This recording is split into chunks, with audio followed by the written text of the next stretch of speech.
All right, guys. So we are live. I appreciate everyone being here. We have Cajun Reseller as always. He's always hit us with the first person in the chat room. So we appreciate that, Cajun. Yeah, I'm going to pull up the other chat on my other screen just in case. But we appreciate you, Cajun. Thanks for coming on. The family flips, Jessica and Joe. We appreciate you. Just real quick, do you want to give us tell us a little bit about yourselves? It's all you. We are the family flips. My name is Jessica, and I'm the funniest one. She is. We've been reselling. He's been reselling longer than me. I got married and joined into the game. But I think the best part about it is that we get the freedom and learning how to discipline that freedom to really do what we want to do. I mean, we've been reselling small things for years and years and years. Got into the big pallet liquidation flipping thing for a little over a year now, and we've super enjoyed it. Is that brief enough? I mean, we could talk about that. Was very brief. I'm really good at being brief. Yeah, that's okay.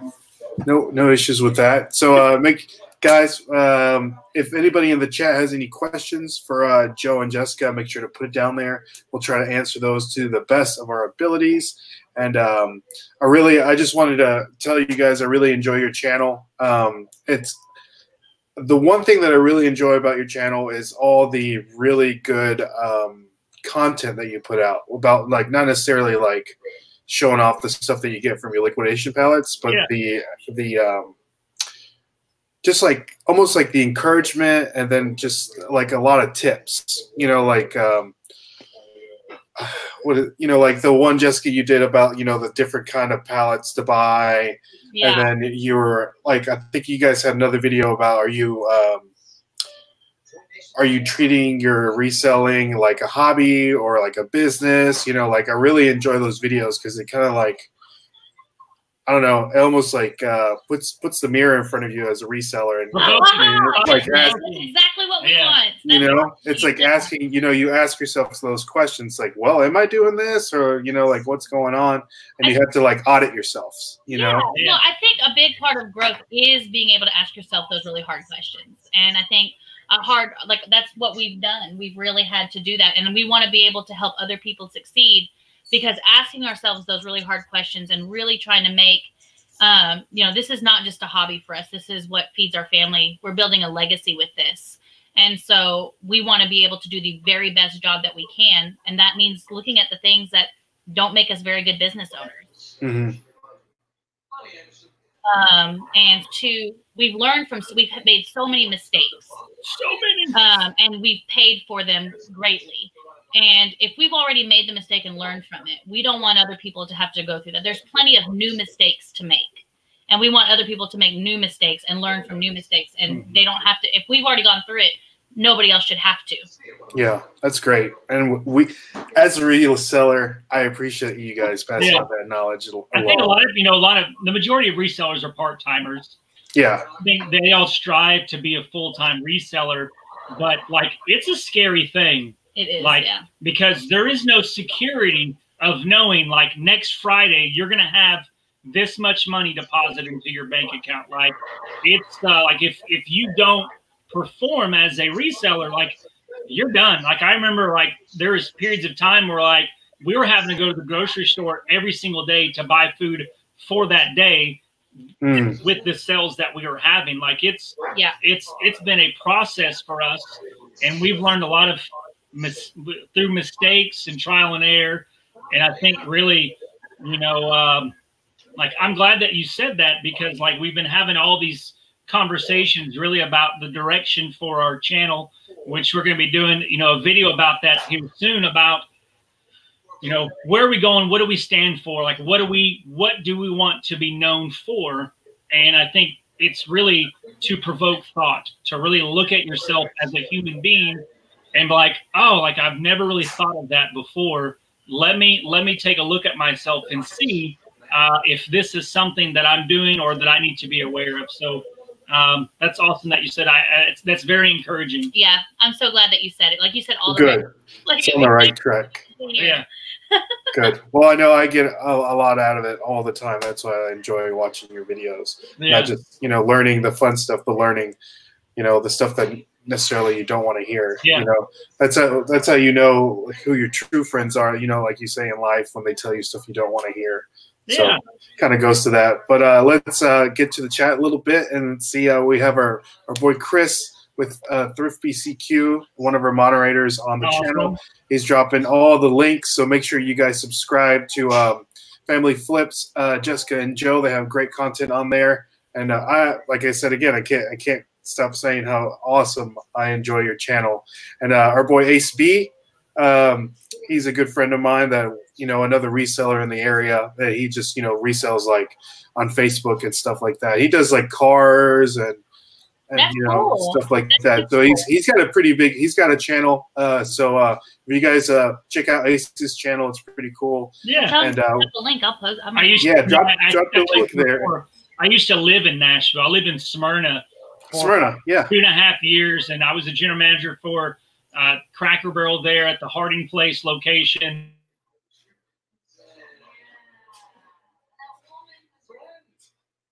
I think they froze, guys. But I lived there for a couple of years, and that's where I started reselling. Was in Nashville. I started hitting up all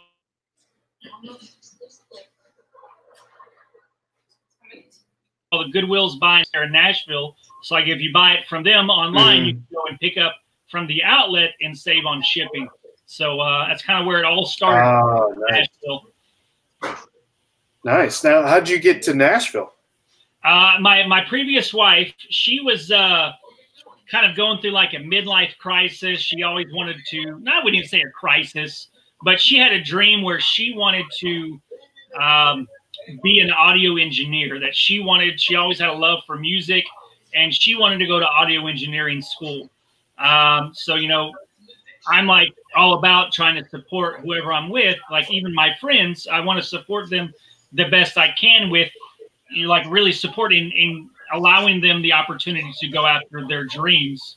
So I found a job in Nashville with Cracker Barrel so that she could go to audio engineering school there in Nashville. I think she went to the Dark Horse Institute in Franklin, and she went there. And then after that, she got a job at a recording studio doing stuff. But that's how I got there. Oh, okay. Cool. That's awesome to hear. We miss you. I don't miss the driving. It's kind of tough. They're crazy. Yeah, real crazy. They're crazy. They are. Like you'll have one lane, you'll have somebody doing 95, and the next lane you'll have somebody doing 45, and you don't know what to do. Yeah. That's Arkansas. Yeah, Brandon says, hey. So what's up, Brandon? Good to see you. We have our boy, the Jarhead Entrepreneur. Good to see you there, Jarhead. He's saying, what's happening, peeps? We have our boy Jeffrey from Flip and Profit. Good to see you. And then let's see. Oh, I hate how it jumps from the different comments here. It says, just sub to Family Flips. Nice to meet y'all. Awesome. We have Tiffany with Eat Sleep Amazon saying hello. Good to see you, Tiffany. Glad you could stop by. And yeah. So my next question, guys, which you guys kind of touched. We're out of questions. That's it. We're done. I know, right? You guys touch a little bit of basis on is how do you guys got into reselling? I know it sounds like you guys both have like separate paths. Yeah. And then you guys kind of like came together. And I know like Joe, before you met Jessica, because Jessica, you said you got into reselling because of Joe. Joe, how did you get into reselling? And then, all that good stuff. Well, I started reselling when I was like probably 12 years old. I was like, the prototypical entrepreneur that, I would drive my bicycle across town like 3 or 4 miles to buy airheads for a dime. And then I would take them to school and sell them for a quarter. And then I would take that money and then I would play cards at lunchtime and gamble and win more money, and then take that money and then go buy more airheads. And so like, I was very early on, I was a reseller. And you know, in his blood.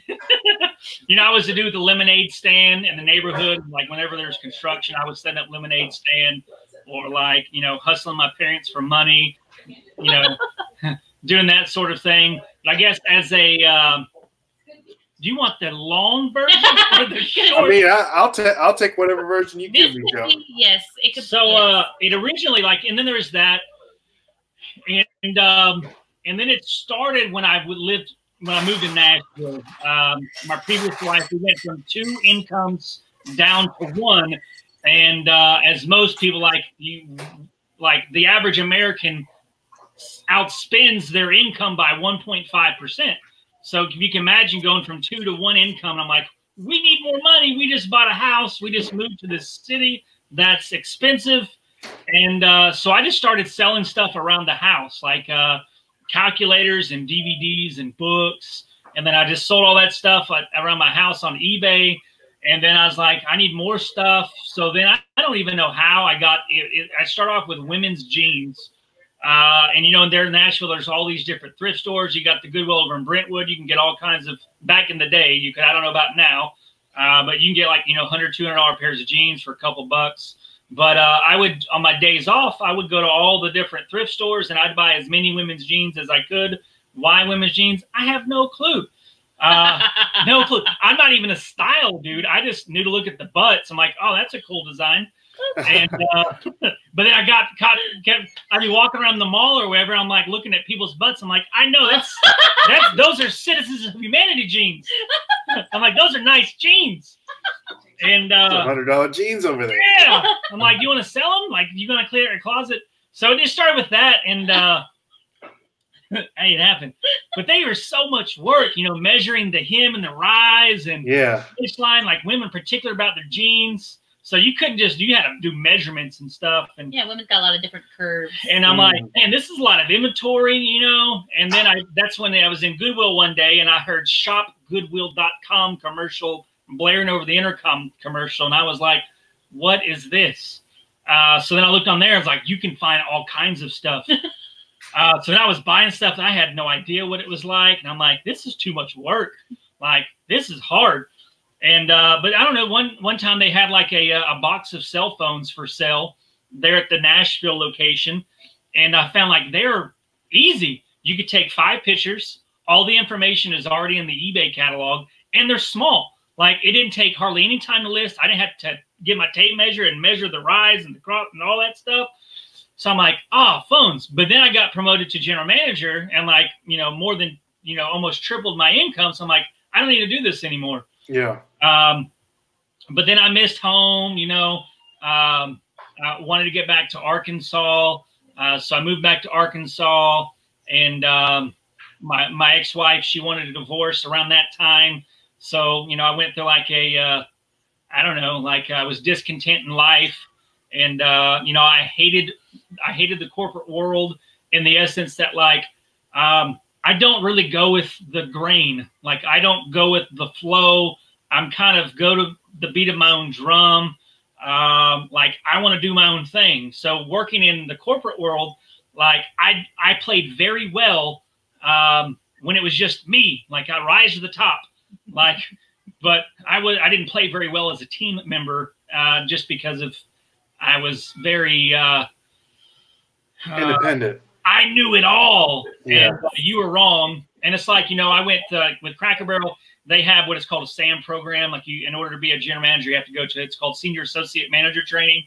And like I finished the top of the class in my Senior Associate Manager program. I'd only been a manager for a year and I finished first. And like, I was so brutal. And like in these things, like I was so smart that like, I made sure that I told everybody how smart I was. And it got me in trouble, but you know, at the same time I was young and Cracker Barrel, they kind of liked that thing. But then I came back to Arkansas and I hated it. Like I was a food and beverage director for Hilton Hotel that I opened up here in Little Rock. And I was just, you know, kind of praying at that time. Like, I'm tired of this. Like, I don't want to work at these places anymore, God. Like, what do I do? So it was like this progression of, you know, like 3 months from now or a year from now, you're not going to be working like this. And then it was 3 months. And then I was riding down the interstate. It was kind of like a not interstate. highway on my motorcycle one Friday evening, and God was like, "Do you trust me?" And I'm like, "Yeah." And he's like, "No, do you trust me?" And I'm like, "Yeah." He's like, "No, do you trust me?" And it's like, I felt like Peter when he was, Jesus was asking Peter, like, feed my, do you love me? Feed my sheep. Do you love me? And I'm like, the magnitude of what he was asking, like, do you trust me? And I'm like, yeah. And he's like, all right, well, I want you to find a motorhome to live in. And I want you to put your 2 weeks notice in on Monday when you go into work. And that box of phones that you have left from when you sold things in the past, I want you to sell those and keep selling phones until I tell you to stop. So Monday morning, I put my notice in. And that afternoon, I got a call from a friend of mine who said, come and see me after work. And he wasn't even my friend. It was my ex-wife's uncle who called me. So I went over there, and he signed over the title and gave me the keys to a 26-foot Winnebago. And he's like, I was just praying this morning, and God told me to give you this Winnebago. Wow, and I'm that's like, awesome. How? So I moved out of my house. I cut my expenses, and I just took that box of phones and started selling out of my Winnebago. And here I am, like, I don't know, 5 years later, we've done over $1 million in sales. Now I think it's probably like a month or two ago, we topped $1 million in sales since our eBay adventures have started. And then, so yeah, I mean, it was easy, going full time because it was just me. I was living in a Winnebago. Like if I didn't eat, it was fine. Like I would just, not eat for a couple of days. Like I was okay with that. So that's how I got started. I love that answer. I'm guessing that's the short answer, right, Joe? Yeah. I mean, yeah. No, I love that. I'm glad that you shared that. But I don't advise people. Like, I don't know, some people are on the fence. Like, I don't advise everybody to just go and do it. Like, just because some people like, what do you do to be a full-time reseller? And then all these people are like, well, you need to have X amount in the bank and do this and do that. Like, for me, it was just, my relationship with God, like, do you trust me? And then just quitting and doing it. Not everybody really has, I'm not even say that drive. Everybody's story is going to be different. Yeah. And so I guess what he's saying is he doesn't condone everybody just telling their bosses to, I'm going to resell in a 26-foot Winnebago for a little while, and surely something will happen. Which everybody thought I was crazy, going through a divorce. My dad had died, I don't even know. I guess it was 4 or 5 years late before that. So I don't even think I was in the equation, but I just moved back. My wife is divorcing me. I'm quitting my job, moving into a 26-foot Winnebago. Like, people thought I was crazy. They really thought that I was losing it. But 5 years later, here we are. But I'd say, for the most part, people still don't look at what I do as an actual profession. Like, oh, you sell stuff on eBay. I'm like, yeah, like I make a good living doing this. So it's not really, when it's looked at, it's, people don't really look at it like, they look at it as a hobby, as a way to make part-time money, which is a great way to make part-time money. And there's nothing wrong with doing it as a hobby, but that's just not what we do. This is very much a business, and our mindsets are very, very different. Yeah. And I love how you guys, I love how you take that approach, because you have to, because it is a business. Yeah. And I think not a lot of people think of it like that. Even like with me, I'm part-time, but I work in a job where I deal with a lot of numbers all the time.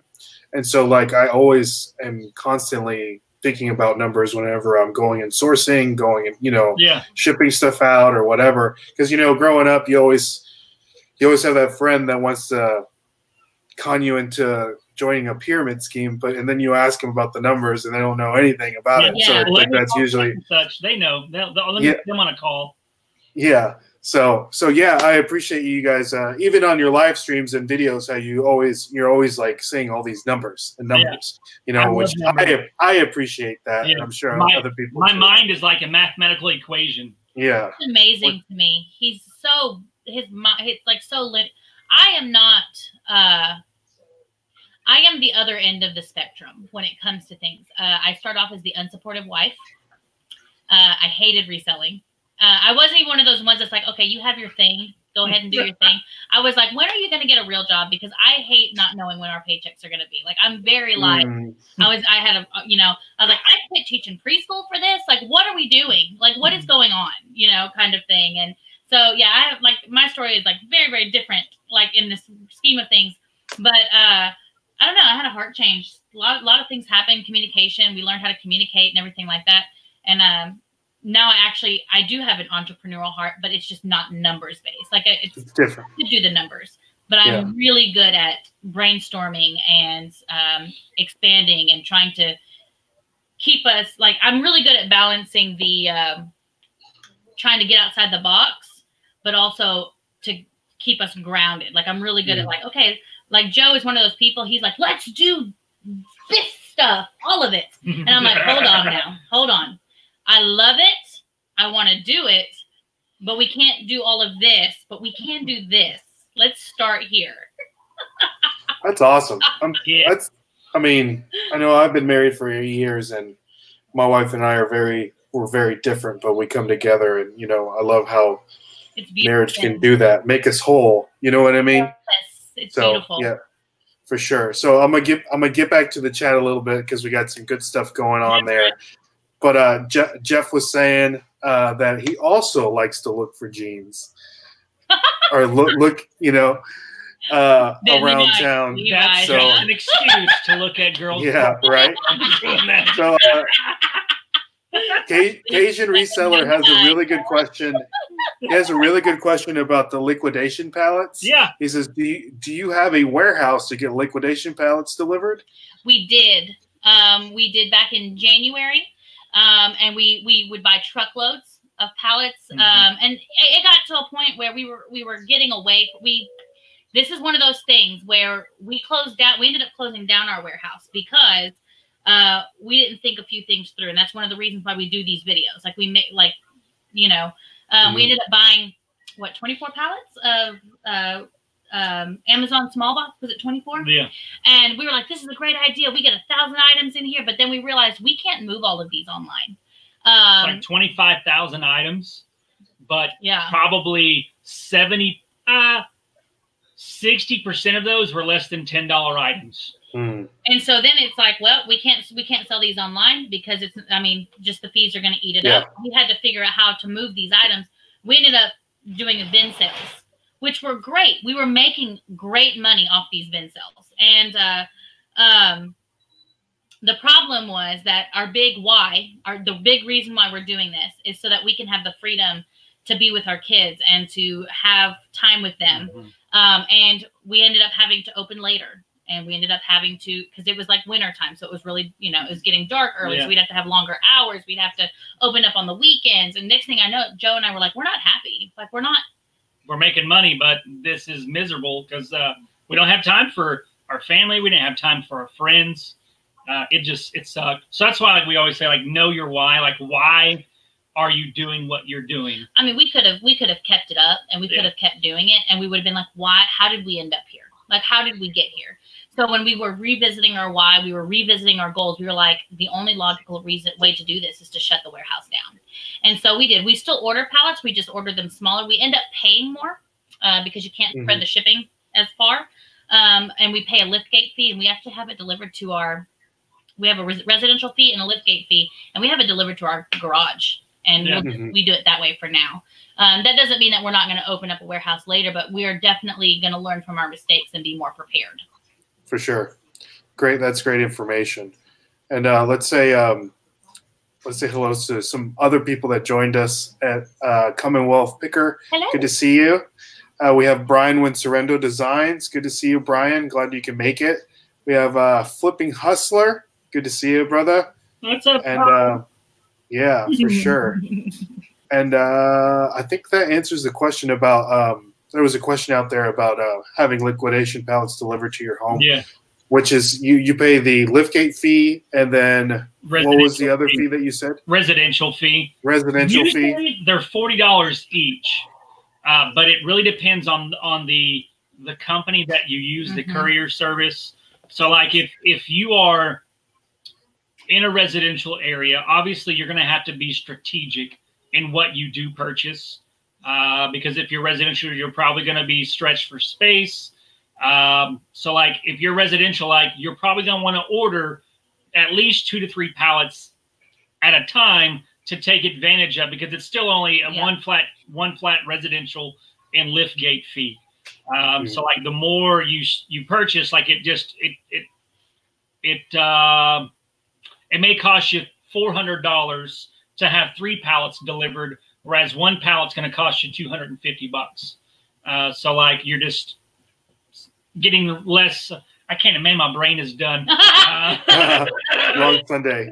I'm following y'all you. know what I'm talking about. I don't have the words, but you know, you're spreading it out, the shipping costs. For sure. It's like, you know, we were in whole truckloads of stuff, and it only cost $1,100 to have 24 to 26 pallets delivered, like 10 hours away. So like, but if you were to order that all individually, it's going to cost you like, you know, $6,000 to have it delivered. So like, that's really where, like, if you are, is like liquidation is a big thing for you. Like, get a storage unit, order a truck. Which a lot of people, they don't have $8,000 to, you know, average. But if you did, that's the way to do it. Half of the Americans, you know, 150 million people don't even have $600 to their name. So like, you know, resellers are no different. Like, it's still this, like, with, like, you have to have money to make money. And that's why so many people are stuck to their sourcing model. Like most people who start reselling, they think, okay, I need to buy the item for the cheapest that I can and sell it for the most that I can.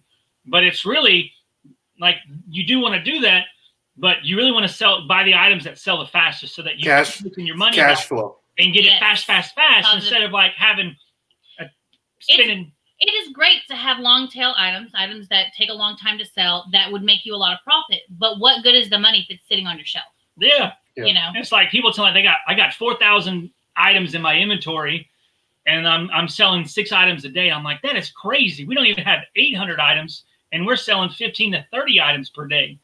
Yeah. And it's like, you know, it's different mindsets. You know, like I would recommend to new resellers to buy items that sell fast. Buy trending items that you may not make $20, you may only make 10, but you can sell it in a couple of days to get the cash flow to buy bigger, buy something else, and then like you're snowballing it.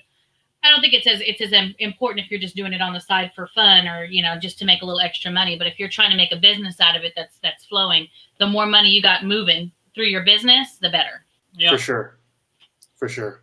I know that I wanted to get back to this comment that Commonwealth Picker said, which leads me to my next question, is that husband and wife teams are really killing it at business. My wife keeps me grounded too, which is awesome, how you were talking about, Jessica. And this leads me to my next question is, how did you guys meet? Jessica, did you meet Joe at the Winnebago one day when he was out roaming around? Or I didn't like him. You didn't like him? He was interested in me, and I knew it. And I was like, no, not interested in you then. Yes, which time are you talking about? Which time? How many times has there been? We got married 3 months after we met, if that tells you anything. Oh, wow. And that's not me. Like, I am the cautious, like, it was like my parents were like, are you pregnant? Like, what is going on? Yeah, so I don't know. How did we meet? Let me think. Okay, so I guess it kind of starts way back before we even met, which is kind of crazy. But I actually came from drug addiction and a lot of crazy things. I was not following the Lord. I was just living life, letting life happen to me, being victimized by everything, and just, you know, not living a very good life. I was very abusive, very manipulative. I was not a very good person. And it was just, you know, I never learned how to process my emotions properly. And this is how I got what I wanted. I only knew how to do it this way. You know, so I hurt a lot of people. I was, you know, not, you know, I've since obviously a lot, but not the kind of person that just didn't believe in God. I was the kind of person that hated him. Not because I didn't know God. I knew people that represented God, and those people that represented God didn't represent the unconditional love that I had learned that I was actually needing. I was needing someone to love me unconditionally.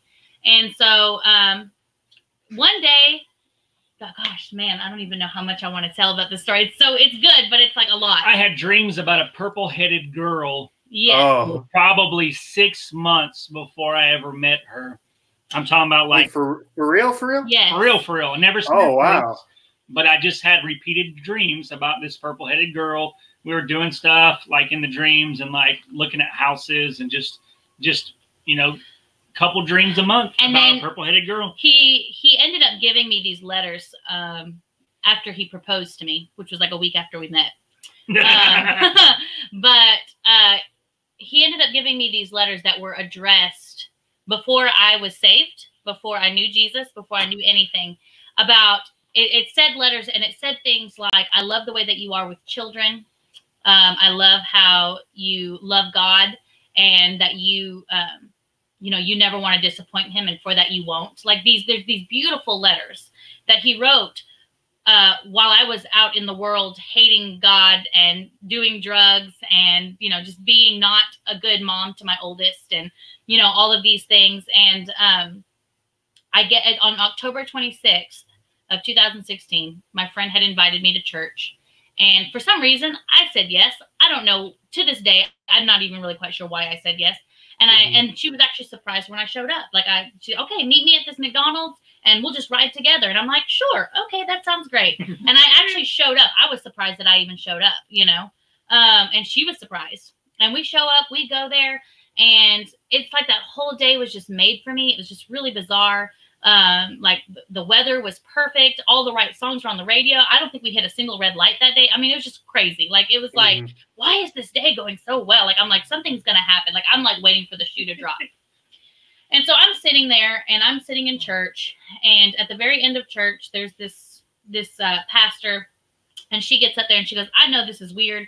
She goes, but I'm just feeling, depression, and I'm feeling attempted suicide. I'm hearing 4 times. I'm hearing, you know, self-harm and just all of these things. And I'm like, this girl is talking about me. This woman is talking about me. And I'm like, I'm not going up there. And I had my arms crossed and everything. And I was sitting there and I was like, I am not going up there. I know she's talking about me and I'm not doing it. And next thing I know, I'm standing right in front of her. And yeah, so she gets up and she prays for me, and this beautiful, amazing, crazy thing happened. And it was kind of like, you know, you hear like in the medieval times, that, you know, the damsel in distress, she gets saved by this knight in shining armor who comes and saves her. And, you know, and that's because she has value. Like, she's beautiful and she has value. But, you know, for me, like, I really didn't have value in like the worldly sense. You know, I was just a peasant in the mud, very dirty. But Jesus didn't send a knight to come and save me. The king came down and saved me. And I had this like vision, and like, I was just seeing this all, and I was like, wow, this is amazing. And this is beautiful. And I walked in a drug addict and walked out not a drug addict that day. And he was fasting. That week, I had a dream like the week before. And in the dream, like, I was with the purple-headed girl, and like we were walking, you know, through like a pasture area. We walked over a creek or river, which is like a sign of transition that you're going to. And then like we jumped, like there was a bull started chasing her, and I kind of helped her get away from the bull. So like I started praying that week for this purple-headed girl, just started praying and fasting for her. And then that week, you know, she had that encounter with God, and then just had more dreams. You know, it was like I was writing these letters that God was showing me things about her that she was to become, as if I was prophesying it and speaking it into existence. Yeah. And then we met. I prayed for him. I was actually, I gave my life to Jesus in like a mighty way, like ended up like leaving my job, moving, you know, into Conway. We were at church and he showed up. And we actually had a mutual friend that, I worked with her, and she's actually our full-time employee right now, actually, Whitney. Oh, that's fantastic. But I worked with her at the preschool, and she knew Joe, and I invited Whitney over for like a birthday celebration type thing. And he ended up coming to my house that I was living with 2 female roommates at the time.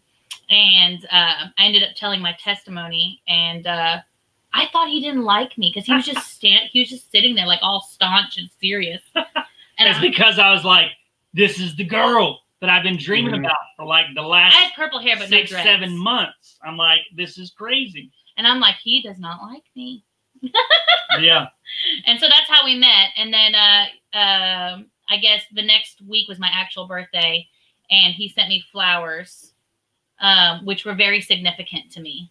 Like before that, it was like, I don't know, back in like February, and I was just praying, and God was like, on when I tell you to, I want you to send the purple-headed girl these types of flowers when I tell you to. And they were significant. The colors were significant. Everything was significant about him. He had no idea. He didn't know me.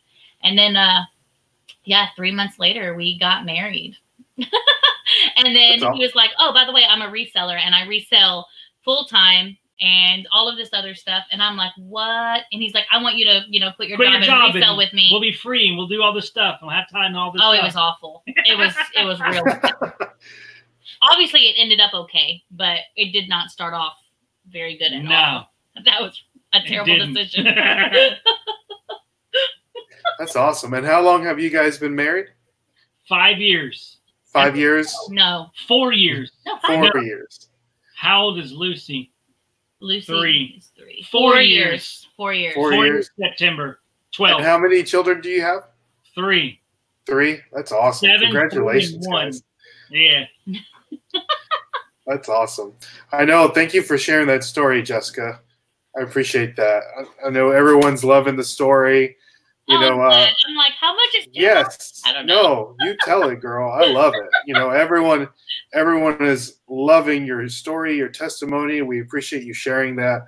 You know, I love that you guys are on here. To be honest with you, it makes my heart full with joy. To be honest, I'm so excited. So, yeah. So let's get back to a little bit of reselling questions, guys, and we want to talk about liquidation pallets. I know, Jessica, you just made a video about some different types of liquidation pallets. For someone that may want to get into buying, if you guys make sure to watch that video, it's on their channel to get a little deeper dive of the types of liquidation pallets you should buy. But if to sum it up into a short, microwavable information, what kind of tips and tricks can you give to somebody that wants to buy liquidation pallets, and some of the things to avoid when buying liquidation pallets? There's so much. I know. Y'all's brains are like, wah. I guess my big point, I think, the first thing that I always look at when I'm ordering pallets, I guess would be, I don't know, like there's just don't spend more than you are willing to lose. Ooh, that's a good one. Because you are learning, right? It's like you're paying for education. It's a scary thing buying liquidation, right? Don't put your life savings in it. You don't know what you're going to get. As you gain experience, and it can be extremely profitable. Talking about extremely profitable. Like we know some people, they spent $1,500 on one pallet, right? But they're going to turn that one pallet into $9,000. Like there was one item on it that was a $6,000 item, right?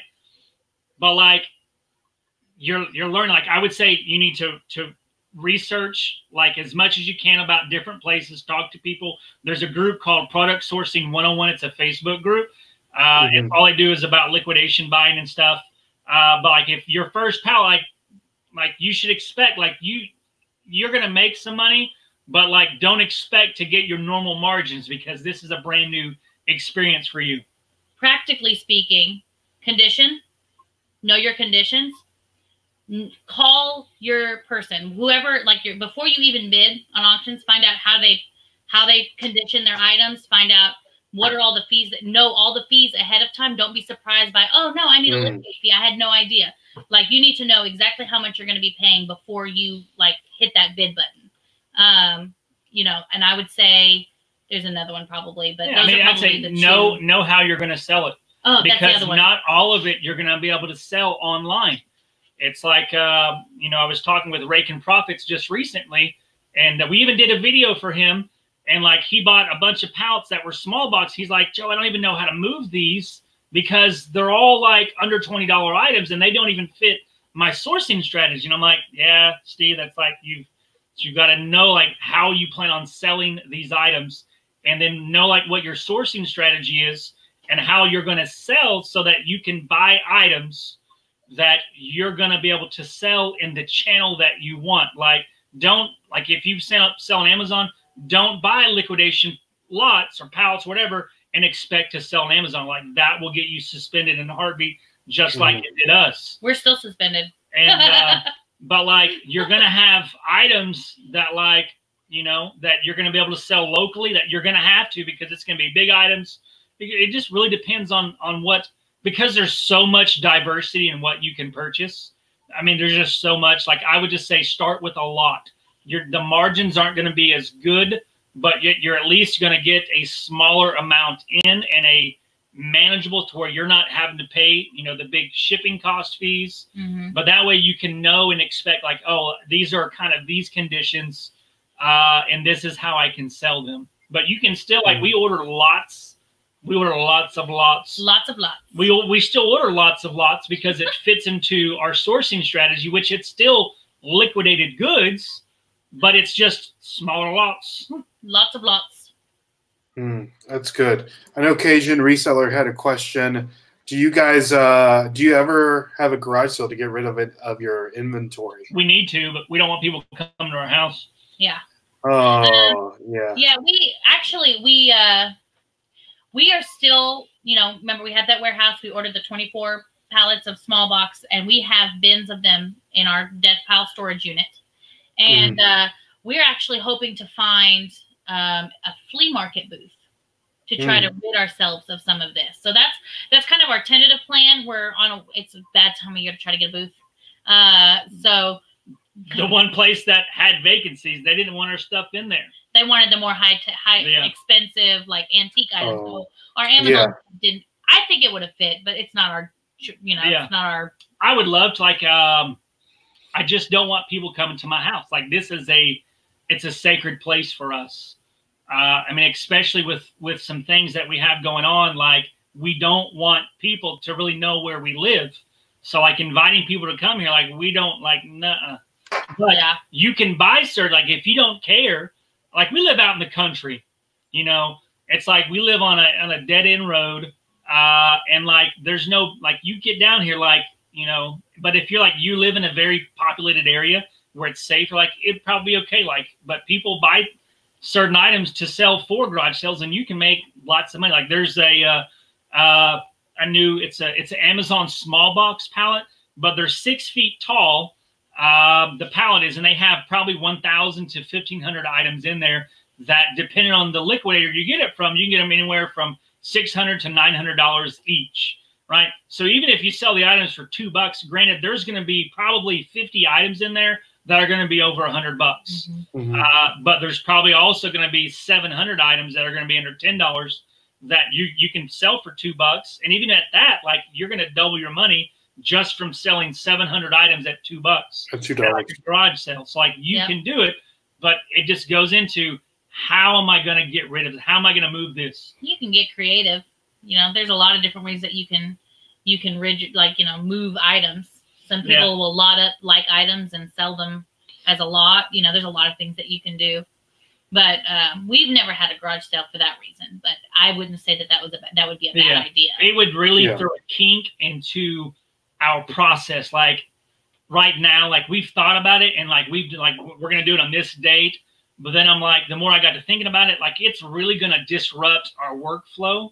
Like we're going to have to really spend some time to get items priced because we have so many.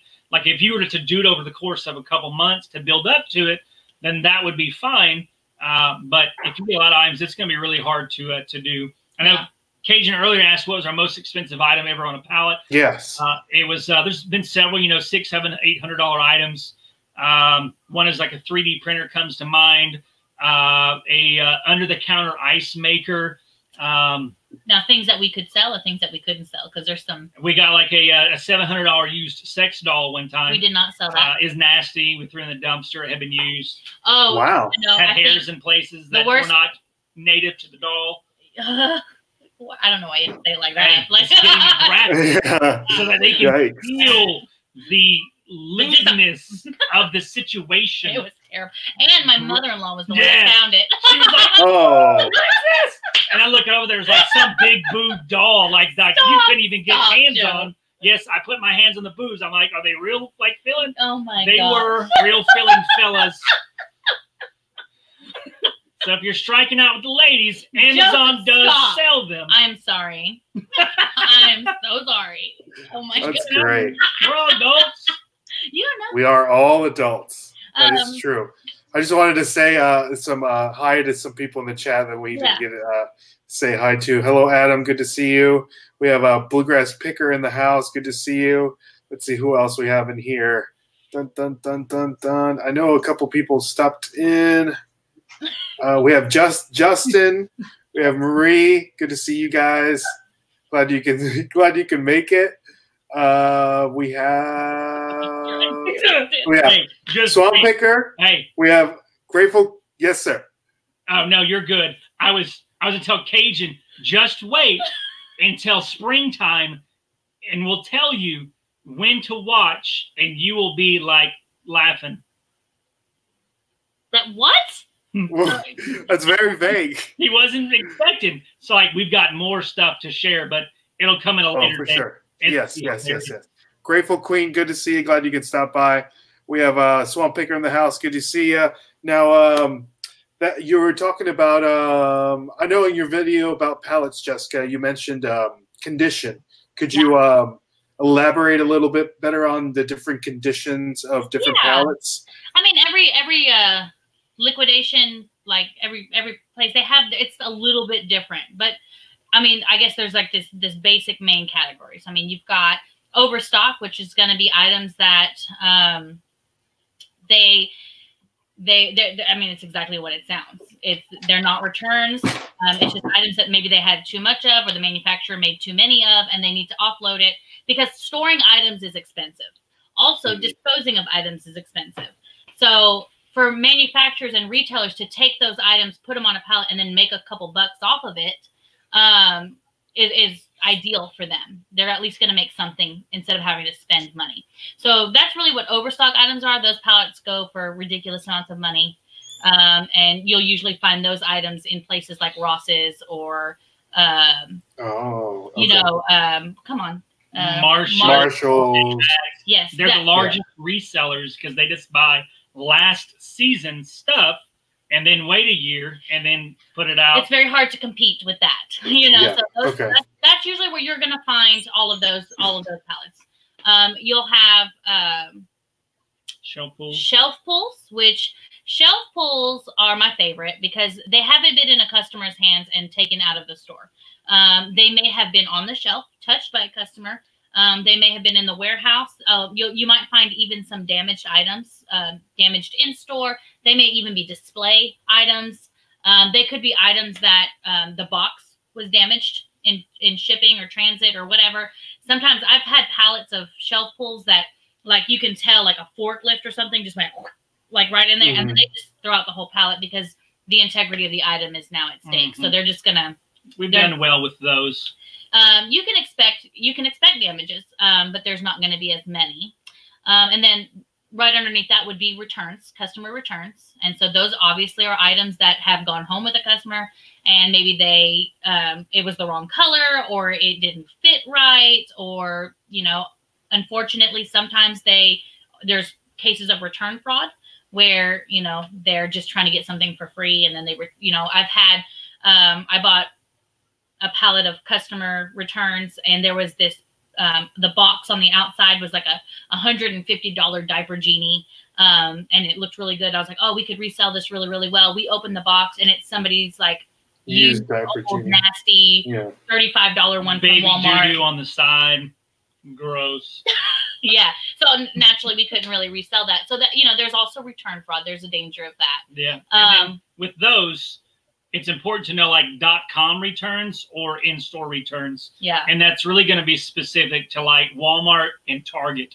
Like those typically they're going to be what it's called cleaner, meaning that less customer misuse or abuse with the item, especially when it comes to Target.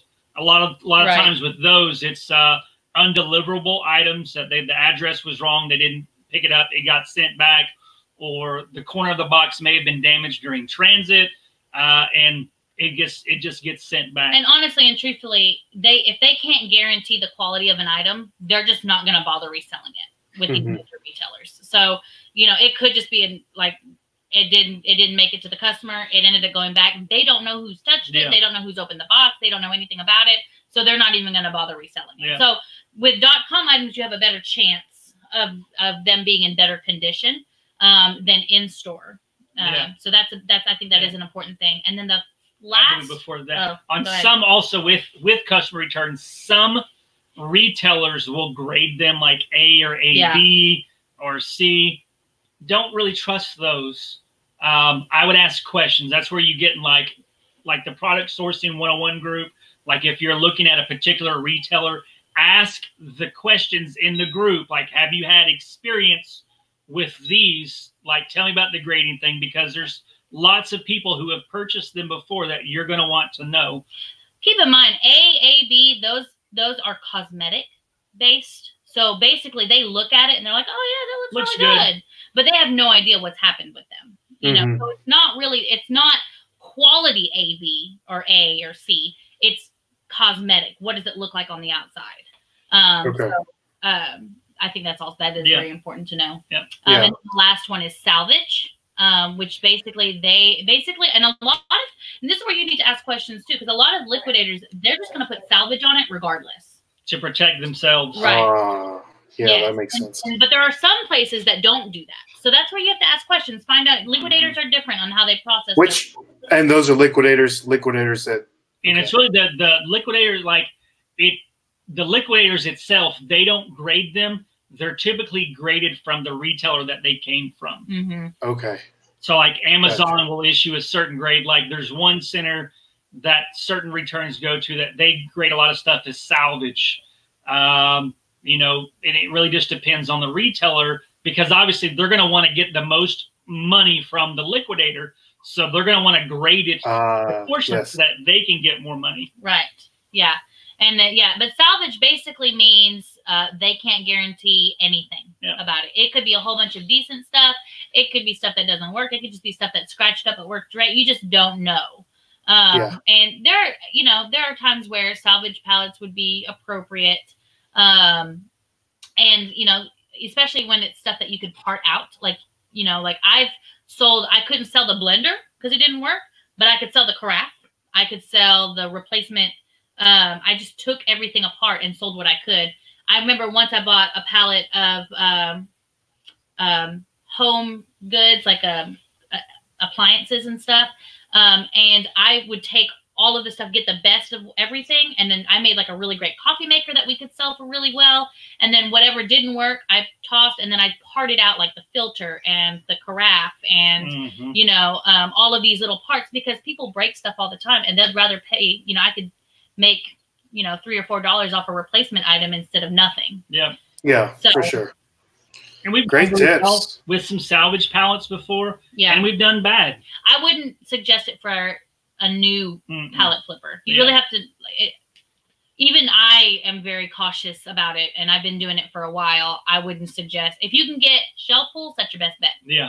That's the best bet is shelf pulls. To start with, Okay. Yeah. Salvage can be very discouraging because you're going to get a lot of junk, but you're also like, we got our pallet of, it had gaming headsets, ink cartridges, water filters on it. And a lot of it was junk, but there's a lot of ink cartridges in it, like the box was severely damaged, but that stuff sells. And the gaming headsets, there is, probably 30% of those that didn't work. But we had several that were well over $100 a piece. And then water filters, there was 50 of them in there that we're selling, 1 or 2 of those a day at $15 a pop. Yeah. Yep. That cash flow. Yes. There you go. Now, Grateful Queen says, I've never done any pallets, and the size intimidates me. How small of an order can you buy? I think in this case, I think the best thing that you could do is start with a lot or a box of items. Because really, A pallet isn't so bad when you have medium box items and, you know, there's only, you know, 10 to 15 items. I'm trying to think of a box. I know. I'm trying to think. There, you know, I've bought like lots of, you know, consumer electronics of some sort, and it comes in a box like this big, you know. That's a really great way. It's essentially the same thing. You're doing the same thing, just on a smaller scale. I've had lots come in like a box this size before. We've had lots that come in. It's like 3 or 4 boxes of these. And it's all the same item, or are they just different? It could be a lot of, I mean, some people, you know, like, for example, keep in mind, like, that box could hold like 50 pieces of clothing.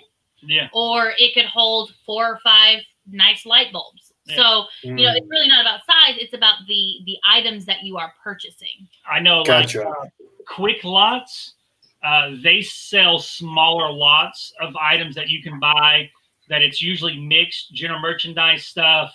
That will come in like lots of like 100. There's also Wholesale Ninjas. They have smaller lots of like health and beauty aids. Wholesale Ninjas? Yeah, Wholesale Ninjas. Okay. And if you look up Lindsay Glenn, I think she's got like a 15% off coupon. They have like a 10% that you can get, but I know Lindsay Glenn partnered with them and got like a 15% off coupon code.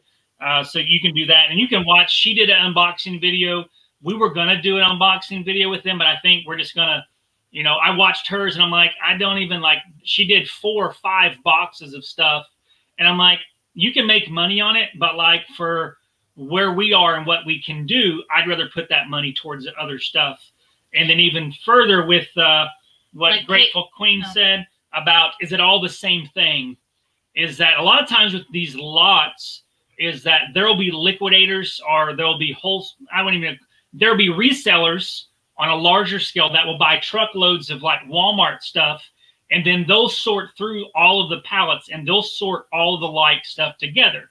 So like they may have modems and routers, or they may have tablets, or they may have, you know, shoes that they'll sort like items together. They can get more money that way, but it's better for you because it's like items, you know, it's almost like a niche. Yeah. And you can get more strategic in what you're sourcing, but your margins are going to be a little bit smaller, but you can still make, you know, a decent profit. You know, a big plus that we always talk about is like, you could spend 20 minutes going and which I recommend, you know, spending more than 20 minutes, but like once your first time, but once you get in the habit, you know what you're looking for, you could spend 20 minutes and go shopping and buy a lot. And then you've sourced enough for the whole week, whereas it may normally take you 10 or 15 hours to source enough items to keep you busy listing for a whole week. Yeah. I know Cajun also said, I see mystery boxes on Quick Lots. Do you buy mystery boxes? What are mystery boxes? So mystery boxes are items where you just don't really know what's inside. It's like, I think Quick Lots, it's like $250 for like the smallest one. With 100 or something. Yeah, there's like 100 items, and like you'll see in the description, it'll say something along the lines of, you know, the value is going to be between, you know, this much, and there's this many items, so you can expect to make an MSRP of whatever, you know. And so I think that mystery boxes would be a great starter, because you kind of know. I mean, Joe and I have a little mixed opinion about it. I think for somebody who's just trying to figure out what they want to do, it might be a good thing. Joe and I, we don't personally buy mystery boxes because we do have specific niches that we like to stick with, and they don't fit our sourcing. They don't fit our strategy. You know, we have essentially like a bread and butter in consumer electronics. That's just like our chosen niche that we do. We know a lot about it. It's easy for us. And then we do pallets of larger items that are technically like our long tail items. We sell long tail. It's got to get 50% sell through, you know, so we'll sell it in 2 months. Yeah. That's good. That's good. I know that trying to see if there was any other. I would say also, if you are looking at smaller lots, look at bulk.com. They have manifested boxes that you can do. Yeah. They have lots of unboxings that you can look at to kind of know what you're going to expect. You can check out bulk on YouTube. There's also liquidation.com. They have smaller lots of manifested lots.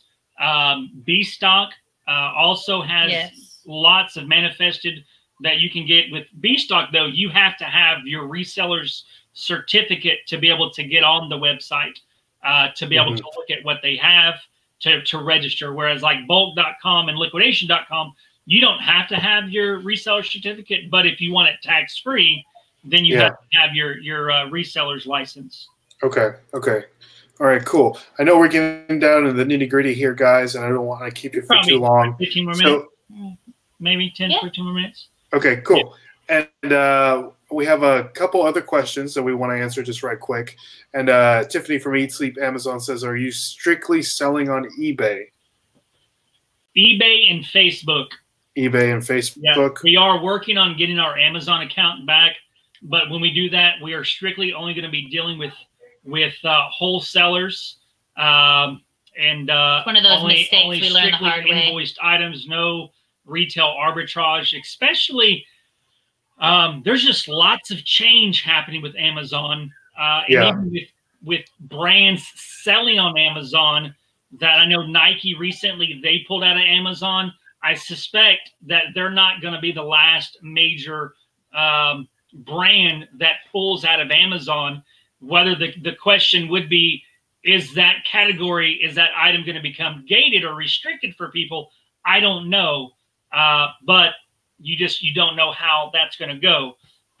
But, you know, we sell on those two categories. We don't really, a lot of people say, don't put your eggs in one basket. You know, we don't really believe that. We don't follow that, just because there's so many new resellers that they don't even really haven't grasped the concept of reselling, that they start selling on all these different platforms and they never even mastered eBay, right? I'm not saying that you don't do it, but for us, we want to focus the full energy that we have on eBay and follow the rules on eBay.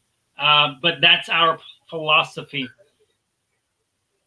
For sure, for sure. I know Grateful Queen also had a question. She says, do you guys have any employees? Yes, we do. That's fun. That was a fun learning experience. We've had lots of learning experience. 0 employees. Yes, I'm not sure if you're asking because you're considering hiring an employee, but yes, we do. We have a VA, virtual assistant, that helps with part of our business, and then we have a full-time employee that works here, and she's really in charge of another aspect of our business. So basically, we're like cloning ourselves. Yeah, we departmentalize. We have 3 stores that we operate out of eBay. One store is where our digital cameras and GPSs are sold, whereas Jessica and our virtual assistant, they are kind of oversee that operations. Then we have smartphones and tablets, where Whitney, she kind of oversees that aspect of it. And then all the pallet goods, I kind of oversee that aspect on a different eBay store. Why do we have that many stores? Is it hard to juggle? It was in the beginning, but once you work through it, I really do it because I know exactly how those categories are performing as far as sell-through rate, return rates, all of those things. I have a lot more detailed information. If eBay was able to provide more specific and detailed reports as far as specific sell-throughs in certain categories, I probably would consolidate, but they don't have it available. But I'd say, you know, last year we had 5 full-time employees, and we scaled way too fast. It was a big mess. We got in lots of cash flow issues, big problem. But even from the very beginning, I've pretty much always had somebody working with me. Like I had, you know, when it was just me, I still had a gentleman and his wife. They would list, you know, 100 or 200 phones a week for me to alleviate the need to list all the time. So I'd say it is extremely helpful to have somebody working with you, because it frees up your time to become a better sourcer and a better lister. Okay, awesome. Now, my last question, guys, and we all have them, and I appreciate everybody in the chat that stayed with us. I appreciate every one of you guys. Thank you so much for coming and experiencing this amazing interview with Family Flips. A lot of great knowledge that you guys have passed on to us. We appreciate it. Make sure you guys have subscribed to their channel if you haven't already done that. But Jessica, Joe, yes. Last question. You started it. What are some of your goals that you guys have in business? life. Tell us some of your goals. How do we articulate? That means you have very large goals. Yeah. So we have a lifestyle that we want. Reselling is the automobile currently that we're driving that's helping us achieve or get to that lifestyle that we want. Yeah, that's good. And like really overall arching goal is we have a desire to help people. We just want to help people turn on the lights so that they can see the world rightly around them, so that they are able to move forward with their desires and their train of thought, and not pursuing after or going after what the culture tells people that they should be doing in life. That's good. You know, I live my life.